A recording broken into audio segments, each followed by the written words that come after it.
GH1 TV, and of course, as a station that believes in the spirit of the United Nations Sustainable Development Goals, in this election year, we believe in leaving no one behind. And so from last week, we started a debate for young people, talking about very critical issues as we build up to the December 7 elections. And tonight, young people form the largest part of Africa's slightly over 1 billion people. Now, this population can be viewed as a demographic dividend to the continent. However, African youth face one of the greatest challenges of all times: unemployment and political exclusion. Tonight on the program, we continue our special debate for young people as part of our build-up to the December 7 elections. Tonight we ask, as we build up to the elections, what is the priority of the Ghanaian youth? Is it political inclusion or economic opportunities? My debaters for tonight, Kabu Nate and Dawood Ajiman. Gentlemen, you're welcome to the studio. And Dawood believes that the priority for a lot of young people who are desperate, who are in distress, is economic opportunities. But Kabu believes that it is political inclusion. Let me start off with Kabu. I would want you to start off by advancing your argument, I beg your pardon, on why you have taken the stance. Okay, so good evening to your viewers and good evening to yourself. And I believe I think the debate, if you look at the premise, ahead of or towards 2020 elections, what should be the priority of the youth, whether political inclusion or economic opportunities, I think is done and dusted with because of the premise. Now, we need to understand, first of all, perhaps some terms in the theme, which is priority. And then we're looking at political inclusion, or if you like, economic opportunities. Right. Now, priorities, in context would mean that both, areas are very important. But for the times we find ourselves, which should have more focus? Right. And I think along the line, we should stick to that aspect, the timeliness of it. Then you want to ask yourself, what is the time? Right. The time first is a political year, an election year. Okay. And so then, what can the youth do, or how can the youth position itself strategically to take advantage of the opportunities? Well, to put it in a better perspective, the political parties are putting together their campaign teams. They are coming together with manifestos. For the longest time, challenges facing young people haven't been addressed. And so we are going to the election again. For the young people in this country, as we go to the polls, what are the things that they would want to see in the manifestos of the parties? Do they want to see a manifesto that is targeted at getting a lot more young people into political affairs of the country, or they are looking at a manifesto that will create a lot of economic opportunities for people who would want to do business, to have an enabling environment to do so? Funny enough, the latter, which is economic opportunities, strongly stems from the political inclusion process. Okay, so how so? Yes, so political inclusion or political leadership essentially is talking about the decision-making process. So if, for instance, you're making a policy in economics, you still want to have a political process, and so that is where the youth, critically, the parties must look at how they bring the youth around the table to even think of formulating policies and even development projects and what have you. So clearly, you see that the priority this year should be about political inclusion.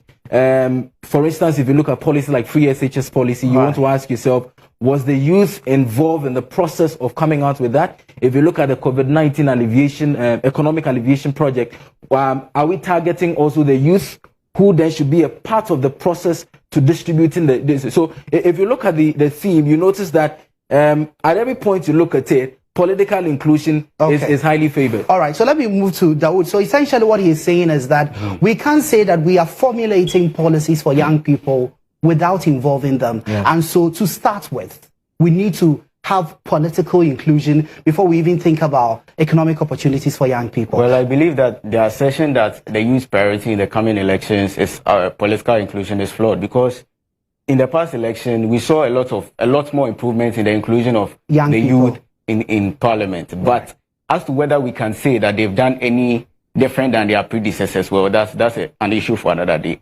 First off, the assumption that the priority of the youth should be based on political inclusion is, it has two very core bases. It has two very bases.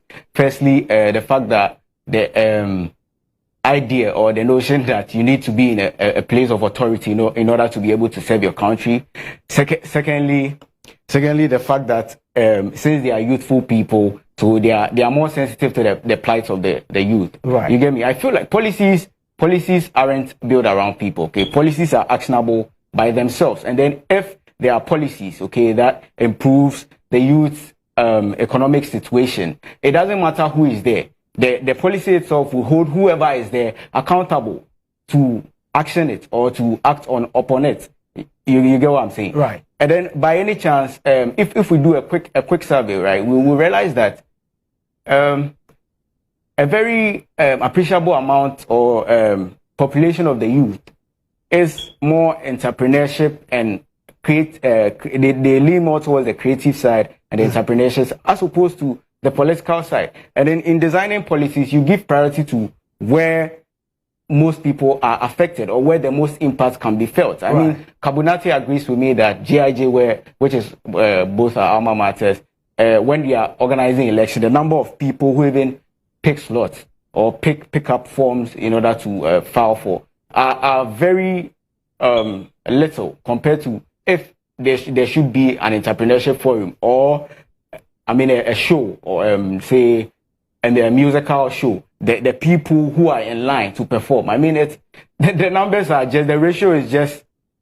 Okay. Yeah. So I mean, what I get from his argument is that you don't need young people to participate to improve the quality of the policies in terms of creating the economic opportunities. It boils down to the commitment of those at the helms of affairs, whether it is the older people or the young people. And so your argument that political inclusion is sine qua non to creating economic opportunities doesn't hold water. So I was trying to build a point that it's important that we understand the times we find ourselves. Right. One, we are in a political year. Right. And clearly, the focus of the youth, the priority of the youth should be political. Right. Because, for instance, we're looking at these mass registration exercise by the EC. How many youth are coming out, youth of voting age are coming out to register, to have their voices heard, December 7th. Now, this should tell you that we need to position ourselves in order to participate in governance. And that's what I'm talking about. The next, we're also looking at even the economic opportunities you talk about. Now, sitting around the table, okay, it's important that you have representative of the entire population, and we make about 57%. Right. If you do the conversion, we're looking about 16 million of the youth in this country, right? So this should tell you that if you are making policies, right, whether economic, social, or what have you, for the majority of the population, your structure age got to be youthful. And so clearly, I mean, I don't see a debate where we say that you just have to invest in who does policies.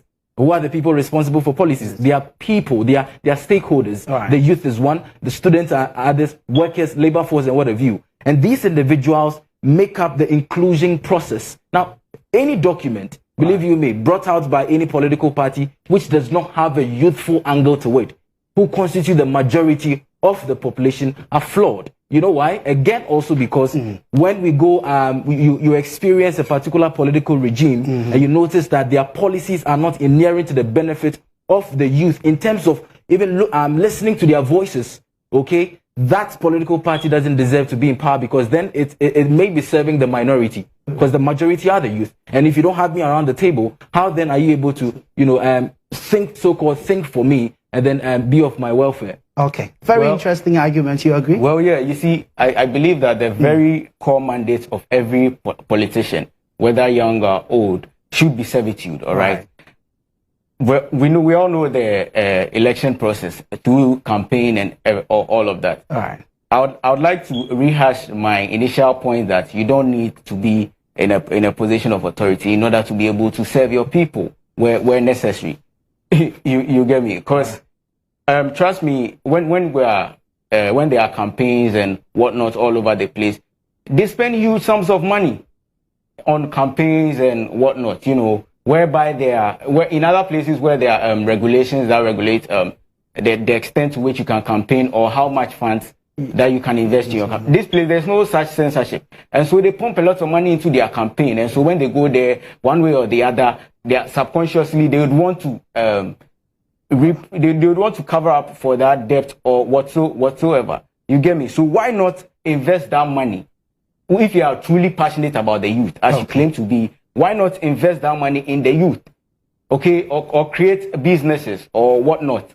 Okay, to make the economy flourish. Because at the end of the day, when you employ more people and when most of the revenue is internally generated, the economy will flourish. Okay, Kabwe is in a hurry to make a rebuttal, but I will come to you shortly. But just in case you just tune in, this is our special debate on the program. We are looking at the priority of the Ghanaian youth in the build-up to the elections, whether it is political inclusion or it is economic opportunity that you're looking for. Let's pick a contribution into this debate we are having. The Director for Advocacy and Policy Engagement at the Center for Democratic Development, Ghana, Dr. Kojo Pumpuni-Asante, has been speaking on the subject matter. Let's take a look at what he said, then we'll return to Parliament, get the views of Parliament, and we'll come back and pick the concluding remarks of the debaters in the studio. Look at the demographics in this country. Majority of the population is young. They need work. They need opportunities. They need to be able to dream. They need good education. All of these things are important to their well-being. So it is important that we hear their voice. So certainly education is important for a lot of people. Yes, we have free SHS. How can we make it quality free SHS? If we are putting money in free SHS, what happens to basic school? Because a lot of people are leaving the public basic schools and all going to the private sector and having to pay money and so on. What even happened to KG and so on? So education is one I think young people will be concerned about. How do I even set myself up so that when I finish school I can get a job? So the job aspect is also another. Because for young people, you have a certain expectation. You go to school, when you finish, you're able to get into the job market. But you have so many friends who are sitting at home 4 years, 5 years. You get depressed. So the political parties have to have a very strong program to create jobs. And young people have to give them their own ideas. What are the things that they are feeling, they are struggling with, that they feel that a policy can address? So I'm hoping that that kind of engagement is done more. I am really hoping that young people will share that particular challenge with parties, because I want to see in the manifestos what is going to be done for startups, and particularly startups that are run by young people. That for me is critical, because I feel that is our pathway to socio-economic transformation. Dr. Pumpuni-Asante is the Director in charge of Policy Engagement and Advocacy at the CDD Ghana. Meanwhile, some MPs are urging the youth to look out for candidates whose victory will assure them of economic opportunities rather than just political inclusion in making their choices. Now, according to MPs from both NDC and MPP, only political inclusion will not guarantee the youth better lives and secure future. While NDC MP for Ningo Prampram Sam George believes his party holds the answers to opportunities for the youth, NPP MP from Poho and the chairman for Committee on Youth and Sports, Alexa Jekum, argued his party has demonstrated such opportunities already. Political inclusion is a key thing that every young person must look out for, that the youth are going to be part of the equation when decisions are being made. And when you look at both political parties, the NDC stands tall in that regard. In fact, the NPP is trying to learn from us with the recent appointment of young people to elected or appointed positions. Previously, those were preserves of a certain age category within the NPP, but the NDC blazed the trail. I think we've done a lot. If you look at our agricultural sector, the planning for food and jobs, having one district, one factory, Also creating jobs and building warehouses, housing, and marketing of foodstuffs.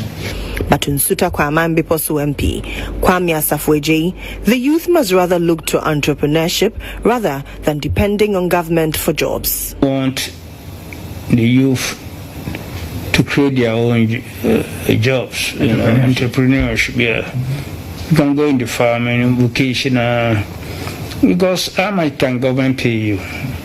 Once you have your own job, create your own job, and there are a lot of people who have the opportunity, when the opportunity is there, they make use of it.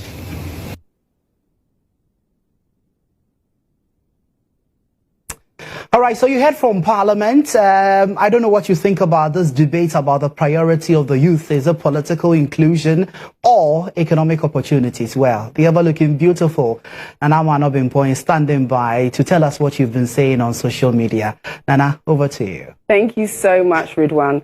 Good evening and welcome to what is on social media for tonight. My name is Nanama Anna Bempong. Wow, this is such a special and interactive debate that we are having, and I just cannot wait to hear their concluding remarks. I know you are feeling the same. But in the meantime, here's what you had to say on our social media pages today regarding the topic of the youth priority, political inclusion or economic opportunities. Let's shoot over to Facebook. God's Way Domi says, they wish to be rich. I do too. Then Kamal Dean says, we, the youth in Ghana and Africa at large, should involve ourselves in politics so that we will be able to change the political culture we are experiencing now, which involves corruption amongst others. I believe it's about time for us, the youth, to lead and represent the people, which will go a long way to help us improve our economy and put Ghana and Africa at large on the map. That's a very interesting point there.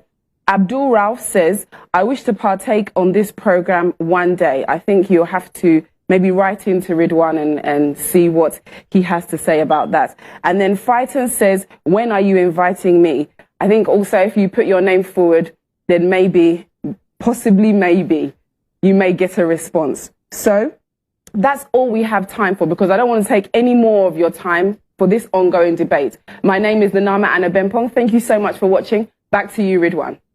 Thank you so much, Nanama Anobimpong, with those interesting comments. And for those who are eager to appear on the show, well, we are picking debaters.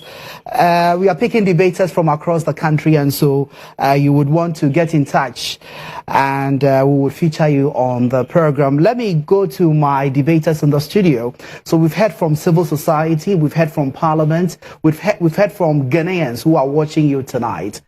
Let me pick your concluding remarks.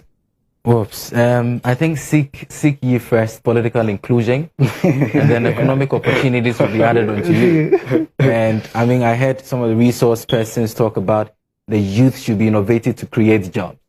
I may have the innovation, but I do not have an enabling environment which stems from policy development, which also then stems from my inability to be around the table to share my ideas, to give, the politician, better content in how to draft that policy. Then it goes waste. So clearly, I think we're singing the same song. Right. Just that for the purposes of winning and all that. No. But I believe that the 2020 elections should raise the conversation around youth, political youth inclusion, because the people in the queue, majority are youth. Yeah. Yes.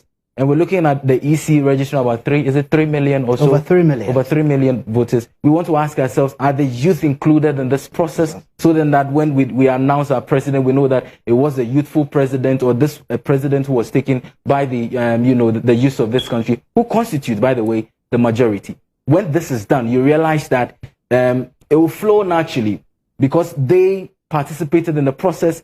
That president then recognizes, their input and what to view. Then we're going to have the economic opportunities. Okay. So I believe seek ye first. All right. Ridwan. All right. Dawood. Ridwan, as they say, charity begins at home. Okay. If I've not attended to myself, I can't attend to anyone else. Now, when I'm 24 in my mid-20s and I'm out of school and I don't have a job and I don't know what to do and I'm depressed, and of course, I wouldn't like to partake in politics because I feel like it has betrayed me.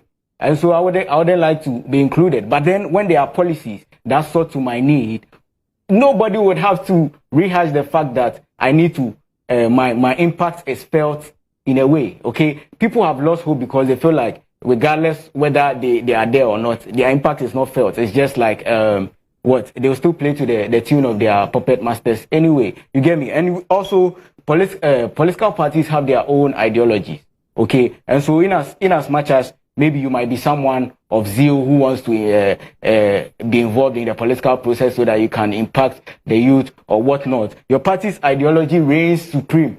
So when you are there and there are not enough resources, the one definition of politics is the allocation of scarce resources, okay? Then, and the youth is not, though the youth is a priority, in politics, reverence needs to be given to other sectors of the economy as well. Okay, so then they can't waste, or because you are the one single person who has the zeal to impact the lives of the youth, they should spend all that. No, it's not going to happen. Right. Okay. All right. Thank you so much. Interestingly, both of them have communication background, but you can imagine, but except Dini-Osman, who, apart from the fact that he has communication background, he is a budding, musician as well that you should look out for. So Dini-Osman and of course Kabunate, he's very vociferous on social media as well. You can watch out for him. But that'll be it for a special debate tonight.